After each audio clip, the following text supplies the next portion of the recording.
Hello दोस्तों, नमस्कार। समृद्धि technical में आपका हार्दिक स्वागत है। दोस्तों, आज हम लोग कुछ धमाका करने वाले हैं। देखिए क्या धमाका होने वाला है। चित्र को देखिए, आप समझ गए होंगे क्या है ये। अब आप यही बोलेंगे ना कि धमाका, कौन से धमाका। तो दोस्तों, आज हम प्रैक्टिकल की दुनिया में एक कदम रख रहे हैं। आज हम प्रैक्टिकल दिखाएंगे आपको। आप लोग थ्योरेटिकल पढ़ के शायद बोर हो रहे हो, पर बोर वाली कोई चीज़ होता नहीं है टेक्निकल में। फिर भी हम लोग कुछ आज नया करने वाले हैं। आज मैं आपको प्रैक्टिकल दिखाने वाला हूँ और मैं आपको बताऊँगा कि कौन कौन सा पार्ट्स, कौन सा मेटल का बना होता है। तो आप लोगों को पहले मैंने मेटल पढ़ाया। हमारे पुराने जितने भी सेशन है उसमें बहुत सारे मेटल के बारे में मैंने बताया।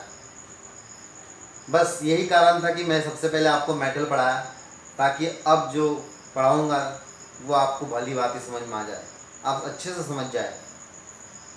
चलिए हम लोग शुरू करेंगे। देखिए मेरे पास क्या है ना कमाल की चीज़। और उससे पहले आप ये बताइए कि मेरा चित्र कैसे बना।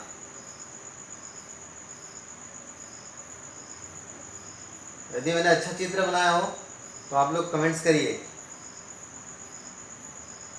चलिए गुड। और फटाफट आप लोग लाइक करिए, चैनल को सब्सक्राइब करिए, शेयर करिए। चलिए हम लोग आगे बढ़ते हैं। मैं आपको प्रैक्टिकली और थ्योरेटिकल दोनों चीज़ बताऊंगा। इसलिए मैंने मेरे हाथ में एक माइक्रोमीटर को रखा हूँ और इस वाइट बोर्ड में एक माइक्रोमीटर को बनाया। देखिए, देखने में प्राय एक जैसा दिख रहा है। चलिए आगे बात करते हैं।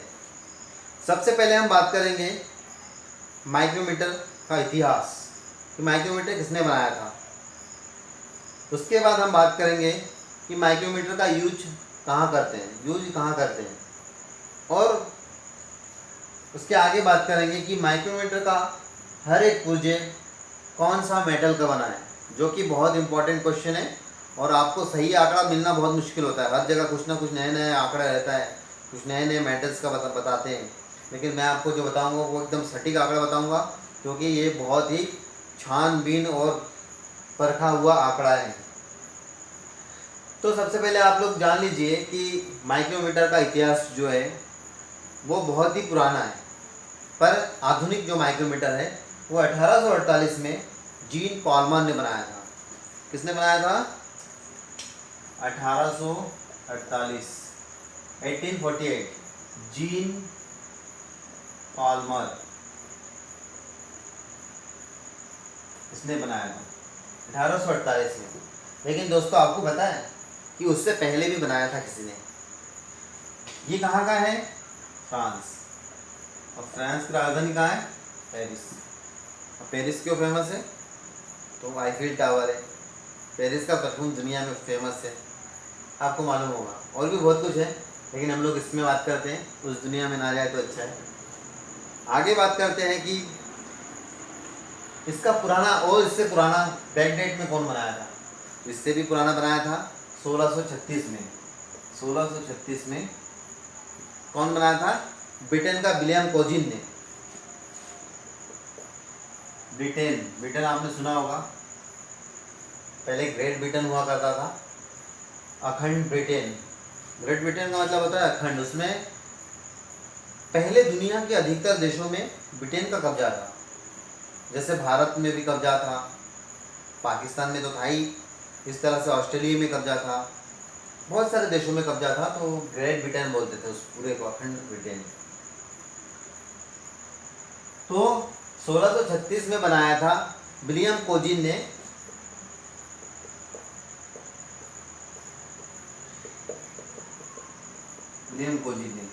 पर दोस्तों, इसका नाम उल्लेख नहीं किया जाता है। आधुनिक माइक्रोमीटर जो बनाया है ये चल रहा है और एग्ज़ाम में भी यही आएगा, इसलिए आपको इस पे फोकस करना है। यदि आप जानना चाहें तो ये बेटर है, बट आपको एग्ज़ाम के लिए 1848 जीन पॉलमर का नाम से ही ऑप्शन लगाना है। तो दोस्तों, ये हमारे पास एक माइक्रोमीटर है और इस माइक्रोमीटर का हमने देखा कि इसका इतिहास जो है वो जीन पॉलमर के द्वारा बनाया गया इतिहास है। और 1848 में फ्रांस के वो एक वैज्ञानिक था, एक इंजीनियर था, उसने बनाया था। इसका प्रयोग हम किसी भी पार्ट्स को, ये कई प्रकार के होते हैं, अंदरूनी माप भी माप सकते हैं और बाहरी भी माप सकते हैं। तो पार्ट्स को हम परिशुद्धता के साथ, एक्यूरेसी के साथ मेज़र मापने के लिए यूज करते हैं और इसके द्वारा हम 0.001 इंच, इसका मतलब होता है 1/1000 इंच, तो ये इंच में है, और 0.01 ये mm में है, इसको 1/100 लिखते हैं। ठीक है, इतने परिशुद्धता में हम माप सकते हैं एक साधारण माइक्रोमीटर के द्वारा। तो हमने देखा कि इसका प्रयोग हम किसी भी पार्ट्स को 0.001 इंच या 0.01 mm की परिशुद्धता में मापने के लिए करते हैं।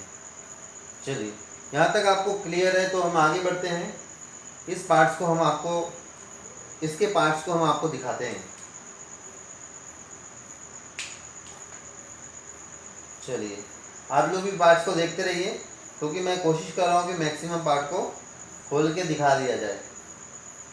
जितना खुलेगा वो मैं आपको पूरा दिखाऊंगा उसको। सबसे पहले आप फ्रेम को देख रहे होंगे, ये फ्रेम है, ये आपको दिखता है फ्रेम। इसके ऊपर साइज लिखा हुआ है, ये ब्लैक जो पट्टी है उसमें साइज लिखा हुआ है, ये साइज। इसके इस किनारे को देखिए, यहाँ पे ये एनविल है, ठीक है, एनविल ये वाला हिस्सा, ये स्पेंडल है, और स्पेंडल आगे पीछे मूवमेंट्स करता है, आगे पीछे होता है। तो कैसे होता है, तो हम दिखाते हैं कैसे होता है, भी दिखाएंगे। तो आप पहले एक बार फिर से देख लीजिए। फ्रेम, ये फ्रेम के ऊपर इसका कंपनी का नाम और साइज लिखा होता है। एनविल,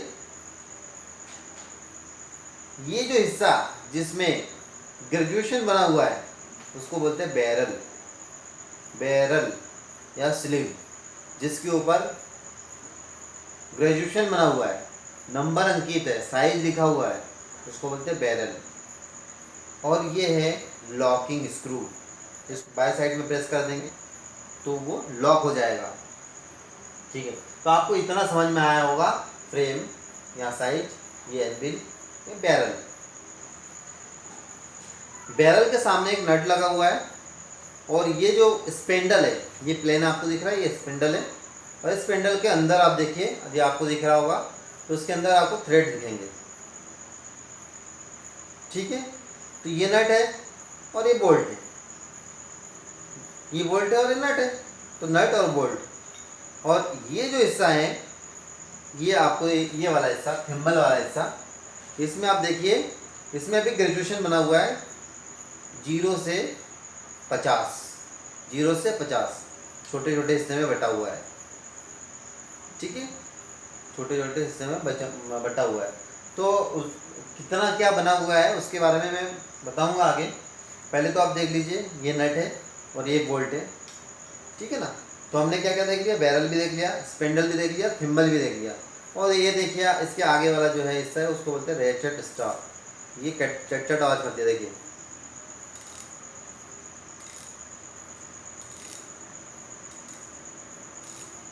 गुड, तो इसको भी हम खोल सकते हैं, स्क्रू लगा हुआ है, इसको हम खोल देंगे तो ये निकल आएगा। ठीक है, चलिए अब देखिए, मैं जैसे नट के ऊपर बोल्ट को चढ़ाया जाता है वैसे इसको मैं चढ़ा रहा हूँ। ये चढ़ रहा है मतलब आगे बढ़ रहा है, समझ में आ गया। तो अब मैं बता देता हूँ कि मटेरियल कौन कौन सा होता है इसमें। देखिए, ये जो फ्रेम है, ठीक है, ये बनता है फोर्ज स्टील का, नहीं तो ये नहीं होता है, तो क्या बनता है, कास्ट स्टील। कास्ट स्टील हमारा, कास्ट स्टील बनाने का जो क्यूपुला फर्नेस है वो हमारा लास्ट सेशन वाला क्लास था, क्यूपुला फर्नेस। आप डालिएगा, उसमें आपको पूरा डिटेल्स मिलेगा कैसे बनाया जाता है, क्यूपुला फर्नेस में कैसे बनाते हैं। तो हमने देखा कि फ्रेम जो है वो कास्ट स्टील से बनाते हैं। अब एनविल, तो एनविल जो है वो इनवर स्टील से बनाते हैं, इनवर स्टील, इनवर स्टील। अब बोलिए इनवर स्टील क्या है, तो यदि स्टील में आप 36% तक के निकिल मिला दें तो इनवर स्टील बन जाता है। यदि स्टील में 36% निकिल मिला दें तो इनवर स्टील बनता है।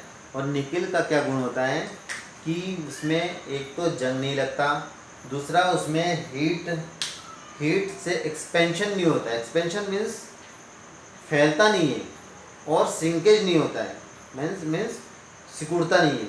तो इसलिए आप किसी भी मौसम में इसका यूज करेंगे, उसमें मेजरिंग में कोई वेरिएशन नहीं होगा, एक्यूरेसी सेम रहेगा। इसीलिए निकिल मिलाकर जो स्टील तैयार करते हैं उसका प्रयोग करते हैं। अन्यथा इनवर स्टील की जगह कभी कभी क्रोमियम स्टील भी यूज किया जा सकता है। तो आपको सबसे पहले नंबर पे क्या देना है, इनवर स्टील। आपको जब एग्जाम में पूछते हैं तो आप इनवर स्टील को लगाएंगे, ये भी और ये भी, स्पेंडल और एनविल दोनों। और यदि फ्रेम में एग्जाम में पूछे तो आपको कौन सा लगाना है, कास्ट स्टील लगाना है। ठीक है, कास्ट स्टील लगाना है। कहीं आपको हो सकता है कि कास्ट आयरन लिखा हुआ है, वो गलत है, कास्ट आयरन नहीं, कास्ट आयरन में नहीं लगाइएगा आप लोग, थोड़ा ध्यान रखिएगा। ठीक है, लॉकिंग स्क्रू तो वो तो इसी का रहेगा, सेम मेटल का, कास्ट स्टील का। ठीक है, स्पेंडल मैंने आपको बता दिया इनवर स्टील का। बैरल तो बैरल भी इनवर स्टील का, ये भी इनवर स्टील का होगा। ठीक है, ये भी इनवर स्टील का बना होता है। कौन सा, थिम्बल। और रेचर स्टेप भी उसी का, देखिए सेम, एकदम ऐसे ही चमक रहा है, एक जैसे पूरी जगह, यहाँ से लेकर यहाँ तक के एक जैसे चमक रहा है। ठीक है, तो ये रेचर स्टेप का अब देखते हैं हम लोग काम क्या है। तो देखिए भाइयों साथियों, हर इंसान का बॉडी के स्ट्रक्चर अलग होता है, हर इंसान में ताकत अलग अलग होता है।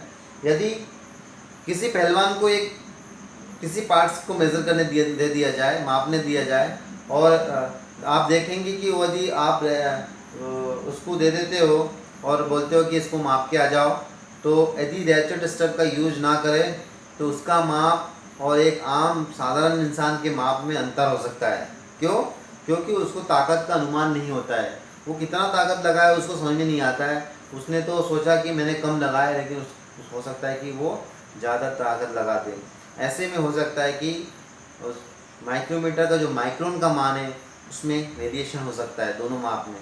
तो फिर मुश्किल होगा कि पार्ट की असेंबली में वो सही हो, मतलब दिक्कत आएगी। इसीलिए जब रेचर स्टेप का प्रयोग करेगा तो एक रोड पे जाके पार्ट्स में, ठीक है, मतलब टच होने के बाद आप पहलवान हो या नॉर्मल हो, चट चट की आवाज़ शुरू हो जाती है, तो आप फिर उसमें से फोर्स हटा दें। इसलिए रेचर स्टेप का प्रयोग किया जाता है। अगला है, इसके अंदर थ्रेड कौन सा आता है। स्पेंडल में तो मेट्रिक थ्रेड है, और उसके रेचर स्टेप में क्या, कौन सा थ्रेड है, बट्रेस थ्रेड। ठीक है ना, बट्रेस थ्रेड होता है उसमें। तो ये आपने बनावट देखा, मुझे ऐसा लग रहा है कि ये आपको समझ में आया होगा। ये बैरल है, तो मैंने आपको बैरल दिखाया जिसके ऊपर नंबर अंकित है, नंबर दिया हुआ है, बैरल के ऊपर नंबर रहता है। बैरल क्यों बोलते हैं, बैरल मतलब होता है ढोलक या खोखला। तो ये खोखला है, इसलिए इसको बैरल बोला जाता है, जिसके ऊपर ग्रेजुएशन अंकित होता है। अब मैं आपको एक चीज़ और बता देता हूँ साथ में, इसमें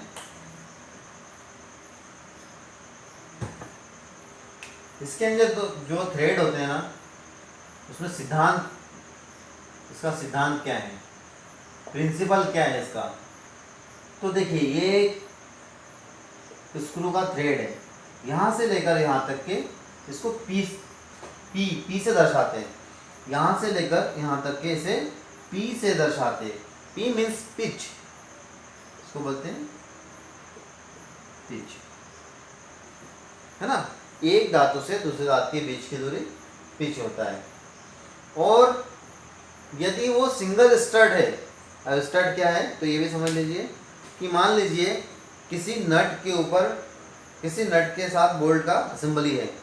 यदि मैं एक चक्कर घुमाता हूँ तो एक चक्कर में वो थ्रेड कंप्लीट करता है और उतनी ही दूरी आगे जाता है जितना पिच है।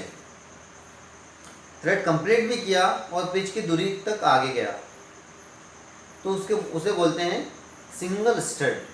इसका मतलब होता है कि इसकी जो पिच होता है, हाँ तो पिच तो आप समझ गए, और लीड, पिच और लीड सेम होता है, बराबर होता है, इज इक्वल टू सेम। अब आप बोलेंगे कि डबल स्टड में क्या होता है, तो डबल स्टड में क्या होता है कि इसकी दुगना ये हो जाएगा। फॉर एग्जांपल डबल स्टड है इसमें, तो सिंगल स्टड में P 0.5 था मान लीजिए, तो एक चक्कर घुमाया तो कितना आगे गया, 0.5 आगे गया, एक चक्कर में 0.5 आगे गया। अब यदि डबल स्टड है तो डबल स्टड में कितना गुना आगे जाएगा, 0.5 से दुगना आगे चला जाता है, मतलब P से लीड जो है वो दुगना, इसको बोलते हैं पिच और लीड। तो पिच आप समझ गए, किसी थ्रेड के क्रस्ट से क्रस्ट के बीच की दूरी या रूट से रूट के बीच की दूरी को पिच बोलते हैं।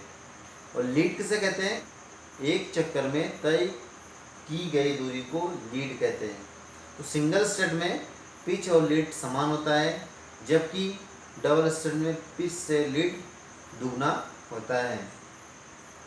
तो माइक्रोमीटर का सिद्धांत, प्रिंसिपल ऑफ माइक्रोमीटर, माइक्रोमीटर नट और बोल्ट के सिद्धांत, नट और बोल्ट, क्योंकि इसमें नट है और एक में बोल्ट है, तो नट और बोल्ट के सिद्धांत या पिच और लीड के सिद्धांत पे काम करता है। यदि पिच और लीड सेम है तो वो सिंगल स्टड है, यदि पिच से दुगना है तो वो डबल स्टड है। ठीक है, और अभी इसका जो अगला वाला क्लास होगा, नेक्स्ट क्लास, उसमें मैं आपको ये बताऊंगा कि पिच और लीड में क्या अंतर है और इसकी रीडिंग को कैसे पढ़ा जाता है, और लिस्ट काउंट कैसे निकाला जाता है। सबसे पहले तो ये बताऊंगा लिस्ट काउंट को कैसे निकाला जाता है। तो मुझे ऐसा लग रहा है और मुझे पूरा विश्वास है कि आप लोगों ने अच्छी तरह से समझा होगा और बिल्कुल इसमें कोई भी डाउट नहीं होगा। तो चलिए हम लोग इसका नेक्स्ट क्लास में देखेंगे कि इसका लिस्ट काउंट कैसे निकालते हैं और उसका रीडिंग कैसे लेते हैं। चैनल को और लाइक करिए, सब्सक्राइब करिए, शेयर करिए। Thank you. आप लोग देखते रहिए समृद्धि टेक्निकल।